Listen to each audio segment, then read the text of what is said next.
जो party president हैं JP Nadda वो मौजूद नहीं थे। उसके अलावा कोई बड़े चेहरे नजर आए हों इस ज्वाइनिंग में वो भी देखने को नहीं मिला। क्या लगता है कि ये ज्वाइनिंग बनती थी देवेंद्र सिंह राणा को देखते? नहीं, देखिए वहाँ पे तो जो सिस्टम उन्होंने किया, यहाँ तो अफवाह यही थी ना कि भाई दिल्ली गए हैं, वरना अगर मंत्रियों से ही ज्वाइनिंग करवानी होती तो यहाँ दर्जनों मंत्री फिर रहे हैं उनके। कोई श्रीनगर फिर रहा है, कोई जम्मू फिर रहा है, कोई यहाँ बारामूला गया है, कोई पुंछ गया है, तो उनके आगे करवा लेते। दिल्ली में जाने की क्या, वहाँ भी तो मंत्रियों ने ही उनको ज्वाइन करवाया। जम्मू डिक्लेरेशन, जम्मू का हित, ये सारे कारण बताते हुए नेशनल कॉन्फ्रेंस के पूर्व provincial president Devendra Singh Rana Bharatiya Janata party में शामिल हो गए। आज दिल्ली में ज्वाइनिंग हुई, लेकिन वहीं क्या उनके चले जाने से नेशनल कॉन्फ्रेंस के ऊपर कोई असर पड़ा है? जो बातें की जा रही थी जिस समय वो प्रोविंशियल पद से इस्तीफा दे रहे थे, प्रोविंशियल प्रेसिडेंट के पद से इस्तीफा दे रहे थे कि जम्मू में नेशनल कॉन्फ्रेंस कमज़ोर हो जाएगी, इसको लेकर जम्मू कश्मीर नेशनल कॉन्फ्रेंस के करंट प्रोविंशियल प्रेसिडेंट का क्या कहना है, आए जानते हैं। मेरे साथ हैं जम्मू कश्मीर नेशनल कॉन्फ्रेंस के current provincial president Ratanlal Gupta. तो सबसे पहले गुप्ता जी कि जिस समय उन्होंने बात चली थी कि प्रोविंशियल प्रेसिडेंट के पद से इस्तीफा दे रहे हैं, एक मीटिंग हुई थी जिस मीटिंग में नेशनल कॉन्फ्रेंस के कई सीनियर लीडर्स भी शामिल थे और उनके घर पर बहुत सारे लोगों ने, जो कश्मीर के प्रोविंशियल प्रेसिडेंट हैं, उन्होंने भी आकर बातचीत की देवेंद्र सिंह राणा से। उस समय ही ये अंदेशा हो गया था कि वो पार्टी छोड़ रहे हैं, या उसके बाद 2 दिनों में कोई गेम हुई है? देखिए, अब उन्होंने मन बना लिया था कि मैं पार्टी में नहीं रहूँगा। उसी सिलसिले में अब कैसे डेवलपमेंट हुई, क्यों उन्होंने ये स्टेप उठाया, इसका कोई पता नहीं चला। कहने को तो वो यही कह रहे हैं कि मैं जम्मू के हित की बात करने के लिए चाह रहा हूँ और जम्मू के हित के लिए ही मैं ये पार्टी छोड़ के दूसरी पार्टी ज्वाइन हो गई। अब तो कोई दो बातें हैं नहीं। तो जहाँ तक इनका ताल्लुक़ है, वो अब इनका मन था, डेमोक्रेसी है, किसी को कह नहीं सकते आप कि भाई रुको जाओ। लेकिन क्या नेशनल कॉन्फ्रेंस में जम्मू की बात करने में कोई दिक्कत थी? जो अपेरेंस है उसमें तो यही लगता है कि क्योंकि उनके डॉक्टर फारूक अब्दुल्ला से, उमर अब्दुल्ला से काफ़ी क्लोज रिलेशन थे, उन्हें तो ऐसे एज अ फ्री हैंड दिया गया था कि जम्मू प्रोविंस में आपको जो करना है। बिल्कुल फ्री हैंड दिया गया था, उन्होंने कभी नहीं टोका, कभी। देखिए, नेशनल कॉन्फ्रेंस का मौक़िफ़ ही ये है, हमारे मैनिफेस्टो में यही बात है कि हम हमेशा तीनों खितों की भलाई चाहते हैं।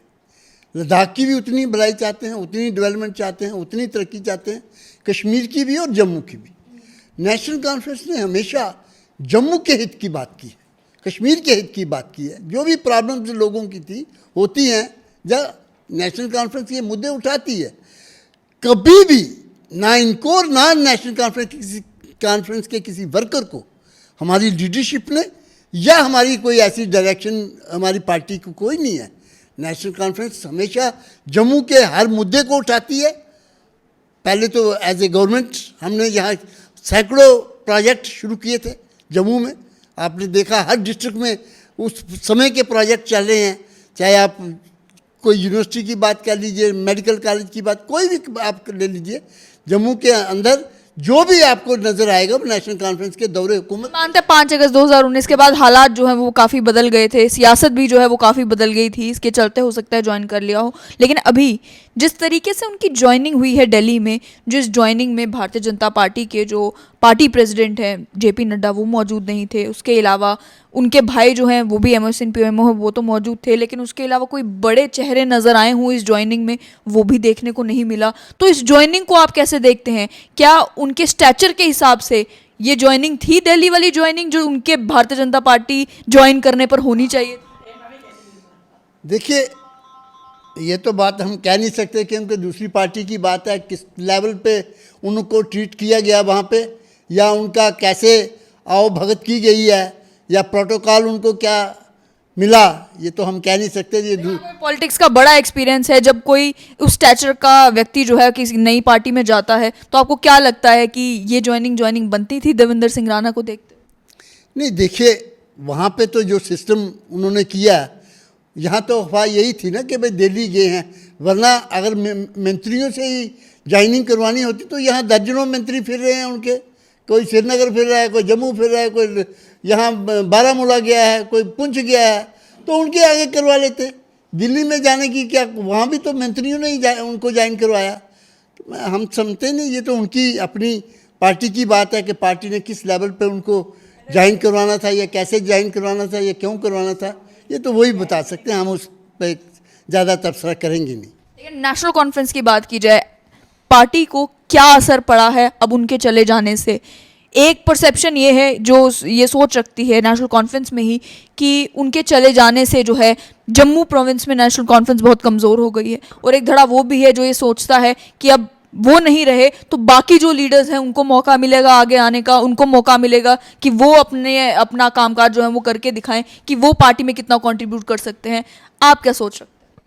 देखिए, नेशनल कॉन्फ्रेंस एक मूवमेंट है, पॉलिटिकल पार्टी तो है ही, लेकिन एक मूवमेंट है जो 1931 से पूरे जम्मू कश्मीर के अंदर चल रही है। उसके बाद 1937 में नेशनल कॉन्फ्रेंस के नाम पे हुई, पहले मुस्लिम कॉन्फ्रेंस के नाम पे थी। नेशनल कॉन्फ्रेंस की लीडरशिप ने हमेशा एक ही माटो रखा, एक ही आदर्श मतलब सिस्टम रखा। उनका कहना था कि जम्मू कश्मीर के लोगों की जो गुर्बत है उसको कैसे दूर किया जाए, लोगों की जम्मू कश्मीर के लोगों की जो दुख तकलीफ़ें हैं उसको कैसे दूर किया जाए। तो आइडियोलॉजी है, लेकिन इलेक्शन आने वाली है तो एज अ पार्टी स्ट्रक्चर को कितना नुकसान? नहीं, पार्टी स्ट्रक्चर को कोई नुकसान नहीं हुआ। देखिए, पार्टियों में आते हैं लोग, जाते हैं, वो उसमें बात नहीं। आइडियोलॉजी यहाँ आजकल पार्टी जो आपके सामने ही है, आए महीना 2 महीने, साल 2 साल 4 साल 5 साल काट के निकल गए, दूसरी तरफ चले गए। वो मतलब आजकल वो आइडियोलॉजी वाली पार्टी बहुत कम रह गई है, कमिटमेंट वाले लोग बहुत कम रह गए हैं। आपने देखा है कि जब भी इलेक्शन का टाइम आता है, ये तो हमारी तो रीजनल पार्टी है, जम्मू कश्मीर की पार्टी स्टेट पार्टी है। आपने सेंटर की जो पार्टीज़ हैं, जो नेशनल लेवल की पार्टी हैं, उनमें आप देखिए जब इलेक्शन का टाइम आता है, दर्जनों इधर आते हैं, दर्जनों उधर आते हैं, उधर चले जाते हैं, कोई पता नहीं चलता। मतलब वो लोग आइडियोलॉजी की बात नहीं, आजकल डेमोक्रेसी बिल्कुल इतनी चीप कर दी है इन्होंने, हम क्या बताएं आपको कि आपके सामने बात है। तो ये बात कि भाई किसी के आने से पार्टी कमज़ोर हो जाती है या किसी के जाने से पार्टी कमज़ोर हो जाएगी, ऐसी कोई बात नहीं। हमारी नेशनल कॉन्फ्रेंस की लाखों में इसकी मेंबरशिप है, हम भी मेंबर हैं, इसकी मेंबरशिप है हमारी, हम मेंबर हैं। हमारे जितने कारकुन होते हैं ये मेंबर होते हैं, लाखों के मेंबर हैं, उनमें 2 4 10 20 चले भी जाए कोई क्या फ़र्क पड़ता है। चिड़िया चूज भर ले गई नदी ना घटियो नीर, कि अगर चिड़िया उसमें से चूंझ भर के पानी ले जाती है तो नदी के अंदर पानी कम नहीं होता। इसी प्रकार अगर कोई आदमी 10-20 आदमी निकल भी जाते हैं तो वो नदी नहीं रुकती, पानी नहीं उसका रुकता। ऐसे ही पार्टी नहीं रुकती, पार्टी ने चलना है। नेशनल कॉन्फ्रेंस एक जब भी आपने देखा कि नेशनल कॉन्फ्रेंस को लोग समझते थे कमज़ोर हो गया, ऐसी बात नहीं। जब भी लोगों ने ये कहा, पहले से बहुत ज़्यादा मजबूत होकर निकली। आप उसकी उदाहरण आपको दे सकते हैं, 96 का देखिए आप। 96 में इलेक्शन आए, लोग कहते थे जम्मू कश्मीर के अंदर अब नेशनल कॉन्फ्रेंस की कोई है रेलिवेंस ही नहीं है, नेशनल कॉन्फ्रेंस की लीडरशिप की कोई रेलिवेंस ही नहीं है। ये आम बात ही हाशमी साहब बड़ी अच्छी तरह जानते हैं। लेकिन जब इलेक्शन हुआ 2/3 मेजॉरिटी लेके नेशनल कॉन्फ्रेंस निकली मैदान में, ये ऐसी बात नहीं, लोगों के दिलों में बसी है नेशनल कॉन्फ्रेंस। लेकिन यहाँ पर एक सोच ये भी है कि जम्मू के जो लीडर्स हैं नेशनल कॉन्फ्रेंस के लिए, उनके लिए ग्रोथ की अपॉर्चुनिटीज़ बड़ी कम है। ग्रोथ की अपॉर्चुनिटीज़ इस तरीके से कि चीफ मिनिस्टर का तो चेहरा फिक्स्ड है कि वो या तो डॉक्टर फारूक अब्दुल्ला होंगे या उमर अब्दुल्ला होंगे। जम्मू से अगर कोई चाहे भी तो वो इमेजिन नहीं कर सकता कि हमारा भी कभी चेहरा जो है वो मुख्यमंत्री कैंडिडेट के तौर पर हो सकता है। तो क्या ये भी एक कारण हो सकता है कि उन्हें लगा कि 10 साल तो प्रोविंशियल प्रेसिडेंट की कुर्सी पर मैं बैठा, अब आगे कहाँ? देखिए, नेशनल कॉन्फ्रेंस एक ऐसी पार्टी है, डेमोक्रेटिक इसके सेटअप पर, इसने डेमोक्रेसी के लिए बेइंतहा कुर्बानी दी। ये कभी नहीं सोचती हिंदू है, मुसलमान है, सिख है, ईसाई है, जम्मू का है, कश्मीर का है। वहाँ जब बात आती है तो लीडरशिप की बात आती है। जो भी लीडरशिप होती है, जिन पे लोगों को भरोसा होता है, प्यार होता है, मोहब्बत होती है, वही आगे ले जाते हैं। आम आदमी लेके बताए किसी पार्टी को आगे ले जा सकता है? आम आदमी आए गए और चलते बने, वो थोड़ी बात होती है। लीडरशिप की क्वालिटीज़ जो होती है, लीडरशिप जो होती है, उनके पीछे लोग चलते हैं। लेकिन यहाँ सिस्टम आजकल अलग कोई समझे तो वो बात नहीं है। हमेशा नेशनल कॉन्फ्रेंस एक है, इसने कभी हिंदू मुस्लिम सिख ईसाई जम्मू कश्मीर लद्दाख ये इसमें नहीं पढ़ते। हम सभी नेशनल कॉन्फ्रेंस के कारकुन हैं, चाहे वो हिंदू है चाहे वो मुसलमान है। लीडरशिप सारी कश्मीर है? नहीं, जम्मू में हम मैं 5 साल जम्मू प्रोविंस का रहा हूँ, प्रेसिडेंट, जम्मू प्रोविंस 5 साल में प्रेसिडेंट रहा हूँ शुरू से। आज भी मैं, इससे पहले कल तक मैं स्टेट सेक्रेटरी था, पूरे जम्मू कश्मीर लद्दाख का स्टेट सेक्रेटरी कल तक था। आज इन्होंने मुझे ये ड्यूटी दी है। हम तो ड्यूटी निभाते हैं एज ए वर्कर, हम एज ए लीडरशिप नहीं कि भाई हम लीडर ना, हम लोग वर्कर हैं और सबका कोऑपरेशन लेके चलते हैं। हमारे साथी आज आपने देखा कि भाई उन्होंने डिक्लेयर किया कि भाई गुप्ता साहब बनेंगे यहाँ के provincial president. Basically provincial president मैं नहीं हूँ, तमाम मेरे कारकुन जितने भी जब नेशनल कॉन्फ्रेंस के जम्मू प्रोविंस के हैं वो सभी सोचते हैं कि यार हम प्रोविंशियल प्रेसिडेंट आज बन गए हैं। वो अपने आप को प्रोविंशियल प्रेसिडेंट समझते हैं।